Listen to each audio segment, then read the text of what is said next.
En el video de hoy veremos las diferencias entre los conceptos de arquetipo y de estereotipo y cómo esto repercute para darle distintos enfoques a la astrología. El concepto de arquetipo fue acuñado por el psiquiatra Carl Gustav Jung. El arquetipo constituye la estructura de lo inconsciente colectivo y él lo define como un molde energético universal, que es la matriz de pensamientos, acciones y sentimientos. Es decir, los arquetipos son matrices que dan lugar a patrones de comportamientos. El arquetipo no es una representación heredada, sino que lo que heredamos es una predisposición a formar representaciones. El arquetipo es un elemento vacío, un a priori, una preforma. Por eso, en sí mismo, el arquetipo es incognoscible. Dice Jung que el arquetipo es como el sistema de coordenadas de un cristal, que permite que el cristal tome forma y se materialice. Después, a ese molde universal del arquetipo lo vamos a ir llenando con las imágenes arquetipales o símbolos, que son las formas concretas que adopta el arquetipo para expresarse en cada cultura, en cada colectivo humano. Y también cada uno de nosotros va a reaccionar a esas imágenes arquetipales a partir de las propias experiencias y resonancias. En astrología, los planetas, los signos, las casas y las relaciones entre los planetas, que son los aspectos, en abstracto son arquetipos y dan lugar a experiencias típicas. Por ejemplo, la luna sería el arquetipo de la Gran Madre.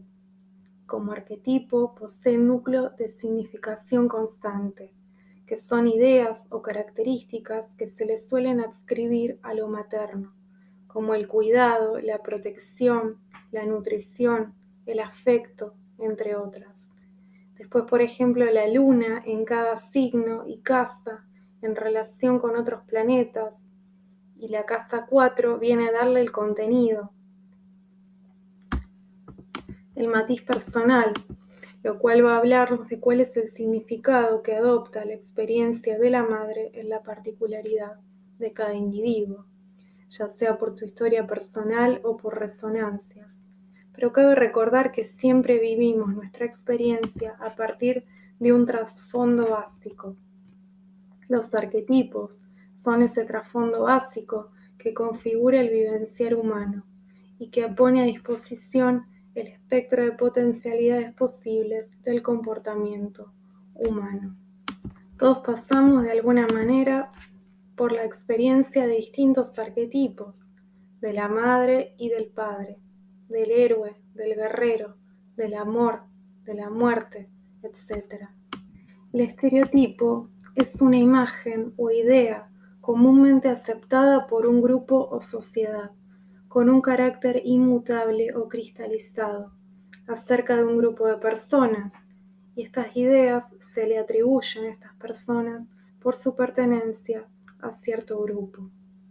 Estas ideas reducen a las personas a ciertos tipos de comportamiento o de características que pertenecen a una agrupación determinada.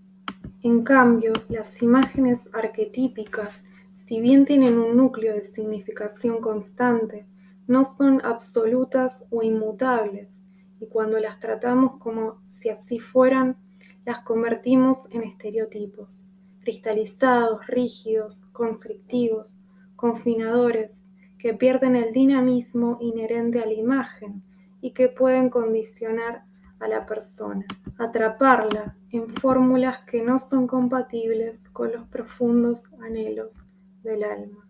Por ejemplo, la idea de que alguien por ser canceriano es dependiente, que una persona por ser capricorniana es materialista y que otro por ser pisciano anda lloriqueando todo el día, que una persona por ser acuariana es infiel,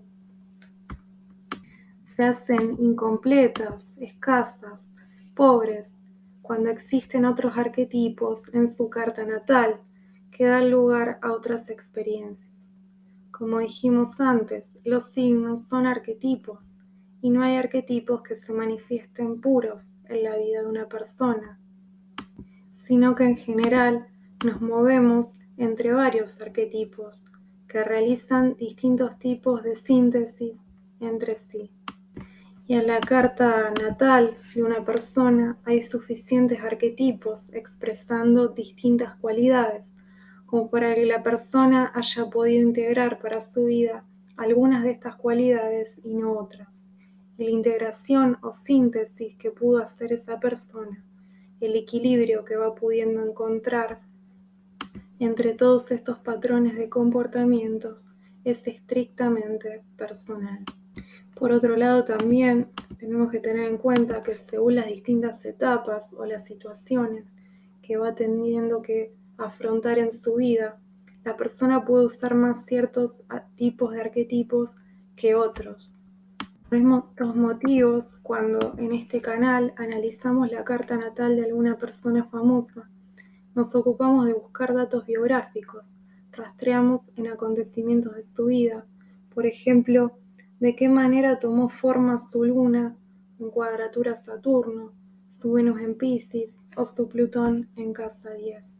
Porque cada persona hace de estos factores astrológicos una resolución que no solo es típica, sino también personal. Además, existen otros factores en la psicología de una persona, como el tema de las polarizaciones, que no es otra cosa que la dinámica de la luz y de la sombra. Estos factores impactan sobre la disposición de la carta natal y hacen que la carta adopte un matiz particular.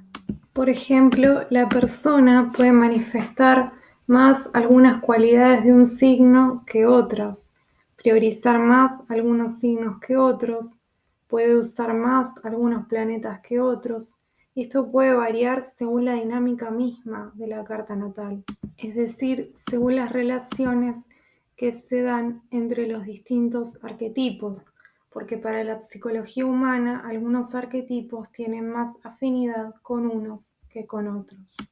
Por ejemplo, yo tengo al Sol en Capricornio y me gusta la soledad, pero muchas veces por polarización me siento más canceriana que capricorniana y necesito estabilidad en los vínculos, porque cuando siento afinidad me encariño mucho. Necesito saber con quién puedo contar porque necesito manifestar y recibir afecto. Por otro lado, tengo a Neptuno fuerte en la carta natal porque tengo ascendente Piscis, entonces Neptuno rige mi carta. Y no solo eso, sino que Neptuno también está en casa 10 y junto al Sol.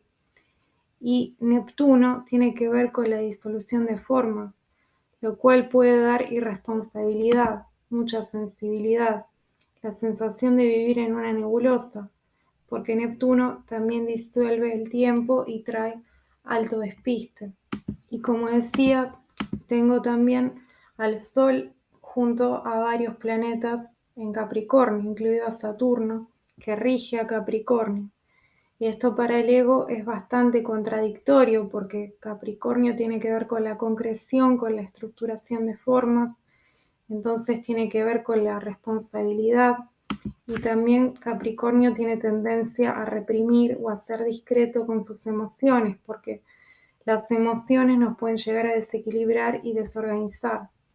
Entonces toda esa flojera neptuniana que en la sociedad es bastante mal vista porque no se condice con la productividad, el rendimiento y la eficiencia que demanda el sistema social, la tiende a ocultar, a poner en sombra para reforzar la zona capricorniana.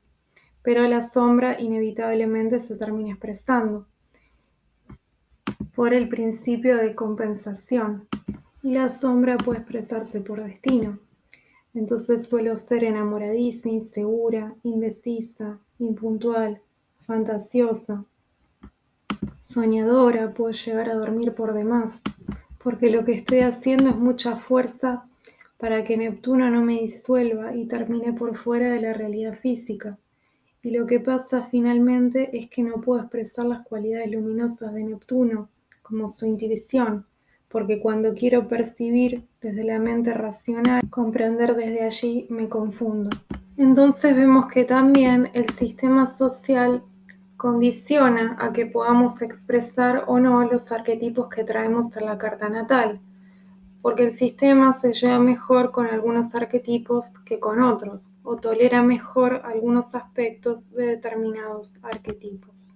Cuando alguien identifica a una persona con las cualidades de un signo o las funciones de un planeta, está convirtiendo al arquetipo en un estereotipo para definir a alguien. Entonces le asigna dichas cualidades o funciones que en realidad son características de energías y no de personas. Pero aquí se confunde arquetipo con realidad física, cuando lo arquetípico tiene una existencia psicoide, energética, y por eso los arquetipos pueden operar en las personas, en el plano físico y psíquico. Por otro lado, se le pegan a la persona etiquetas que parecen definirla en esencia. Sabemos que esta idea de la continuidad de la personalidad es falsa, que forma parte del complejo del yo, de la sensación de ego que tenemos. Pero como veíamos en la polaridad Tauro-Escorpio, no somos siempre los mismos, y en realidad la persona puede tener algunas cualidades de signos o funciones de planetas más desarrolladas que otras, y esto también según los distintos momentos de su vida, porque el mapa no es del territorio. Cada persona, como puede, va haciendo su propia síntesis a su manera y se forma una interpretación personal a partir de la distribución de los planetas, los distintos signos y casas y las relaciones que se establecen entre ellos. La persona se forma una mirada personal de sí misma y del mundo a partir de ciertos significados de estos arquetipos. La carta natal es un mapa de nuestra disposición o constitución individual. El mapa es un modelo que no hay que confundir con la realidad misma. Nunca hay que encajar a la gente en modelos, sino conocer a la gente y tener al alcance de la mano modelos que nos ayuden a seguir comprendiendo a la gente. Pero nunca hay que hacer un esfuerzo al inverso. Eugenio Caruti dice: los seres humanos anhelamos encontrar el código que dé cuenta de todo, algo que nos explique para que así no necesitemos descubrirnos más. Este es el lado oscuro de la astrología, que de creativo no tiene mucho, sino que es más bien sospechosamente estático. La carta natal es un mapa de nuestras tendencias, de nuestras inclinaciones. Como decíamos en los videos sobre los problemas de la astrología influencer, las consideraciones oraculares pueden dejar de lado la conciencia, mi albedrío, mi propio criterio, mi voluntad o mi mérito, como quieran llamarle, de probar otras maneras más adaptativas de hacer las cosas, según la situación y no según las tendencias de la carta natal. Creo que lo desventajoso de estos enfoques oraculares es que muchas veces pueden llegar a obstaculizar la exploración que nos lleva a hurgar qué es lo que hay dentro de nuestro inconsciente. Así puede llegar a no dejar salir las imágenes propias y puede llegar también a introducirnos imágenes ajenas. Cuando yo creo que el uso interesante de la astrología es ayudar a la persona a producir conciencia de cómo se producen en su vida situaciones que se correspondan con distintos tipos de tendencias que conviven en lo inconsciente y que ya están prefiguradas en su carta natal, y que esto sea el puntapié para evaluar junto con la persona cómo pueden producirse transformaciones para que todos estos tipos de predisposiciones que la persona trae consigo puedan aceptarse, tolerarse, regularse, conciliarse o llevarse mejor entre sí, para también poder dar lugar y desarrollar los aspectos que han quedado en sombra. Los enfoques oraculares matan el símbolo porque el símbolo tiene muchos significados y al predecir priorizan ciertos significados sobre otros, con lo cual no es seguro que se acierte. Además, ¿qué sentido tiene predecir para el desarrollo de una persona?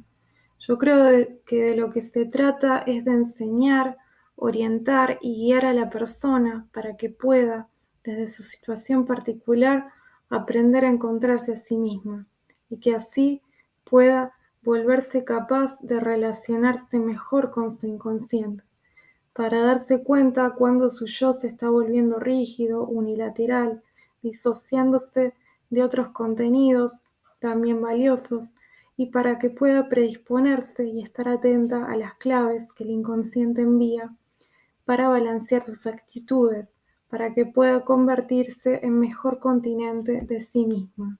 Por eso yo ubico a la astrología dentro de un marco terapéutico, no aislada, sino creo que se genera una cierta dependencia de la astrología, que creo que obstruye a lo que dijimos recién, a que la persona pueda ser capaz de tomar sus propias decisiones en lugar de tener que consultarlo por fuera de sí misma. Esta ansiedad por la clasificación, que no sé si es un anhelo de encontrar nuestro lugar definitivo luego de haber caído del paraíso, como un anhelo de subsanar un vacío o una inseguridad fundamental de no pertenencia al mundo. La falta, quizás dirían los lacanianos, nos lleva a decir los cancerianos, los saturninos, los uranianos. Esto puede dar cierta sensación de control, porque creo saber cómo es esa persona y me formo una idea sobre ella. Pero también si se reproducen de manera crítica, puedo fomentar la difusión de prejuicios que limiten o conflictúen las relaciones.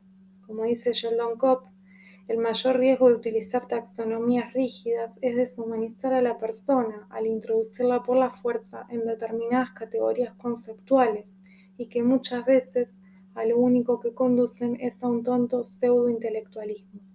Hay que recordar que estamos siempre frente a un humano individual y que evocamos conceptos como guía, nunca como definición final. Si algo tiene de rico la astrología, así como la psicología junguiana, es que ayuda a tomar conciencia de la influencia que pueden tomar los arquetipos sobre nosotros y a transformar el modo en que ejercen esa influencia, no a difundir caracteres de personalidad como si fueran una descripción absoluta de la persona o todo lo que se puede obtener de ella. Nunca la astrología puede sobreponerse a la vivencia personal de una persona. Te sentís así o asá. De otra manera, invalida la experiencia individual que da el tono particular de lo arquetípico en la vida de esa persona. Por otro lado, creo que es algo bastante soberbio creer que uno llega a conocer a alguien o que llega a conocerse del todo a sí mismo. Si no, los astrólogos deberían ser maestros ascendidos. Somos apenas unas pequeñas gotas de conciencia navegando en un gran océano inconsciente. Recién ahora en el universo se está empezando a hablar de la materia oscura, que algunos hablan de que vendría a ser la estructura invisible, el esqueleto energético, ¿por qué no arquetípico?, del universo que conocemos. Lo que uno quizás puede llegar a conocer son las energías actuantes en alguien, pero cómo actúan ya es una particularidad de la persona. Cómo actúan en distintas situaciones, en distintos momentos, con distintas personas. Sabemos que no siempre somos los mismos con unos que con otros, con nuestros padres, con algunos amigos o con otros, con las parejas, en nuestro trabajo, con los hijos. Expresamos distintos aspectos de nosotros mismos. El resto son suposiciones y mucho de lo que vemos del otro está mediado por nuestras propias proyecciones, es decir, por lo que lo atribuimos al otro. La generalización es una actitud propiamente científica, ya que la ciencia es el tratamiento de los universales. Pero en la psique humana lo relevante es lo particular, la consideración del otro con su propia coloración subjetiva. Por otro lado, la generalización puede conducir a la simplificación, pero lo individual, por específico y particular, puede escapar a las generalidades, y así los universales resultan inaplicables. De las abstracciones siempre hay que indagar cómo se producen de manera particular, porque en este caso las energías varían al encarnarse en una persona real.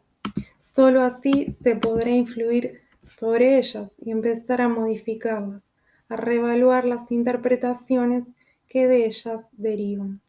Por eso lo que en realidad me parece interesante de conocer es qué puede interpretar la persona de su propia carta natal o de qué forma la interpretó. Es lo que podemos llamar ecuación personal, un concepto que fue acuñado por Jung para designar cuál es la mirada de la persona, su propia forma de ver el mundo, lo que nos puede diferenciar de los otros al punto de causar discrepancias con ellos. Entonces, lo interesante es poder rastrear en la carta natal de la persona, es desde dónde la persona está mirando un acontecimiento o comportándose ante determinada situación. Si lo está haciendo desde su luna, cuadratura Saturno, desde su Venus en Piscis o desde su Plutón en casa 10. Y a partir de allí no cerrar el panorama, sino abrirlo. Es decir, considerar si tiene sentido o es favorable o funcional en ese momento y en esa situación, actuar de esta manera o reevaluar las creencias que tenemos por actuar según un determinado arquetipo que quizás nos puede estar trayendo problemas en este momento para una situación determinada. Por eso no practico una astrología que condiciona, sino una astrología que pone luz sobre esos condicionamientos y que ayuda a la persona a que pueda considerarlos y esclarecerlos para salir de ellos cuando lo considere necesario.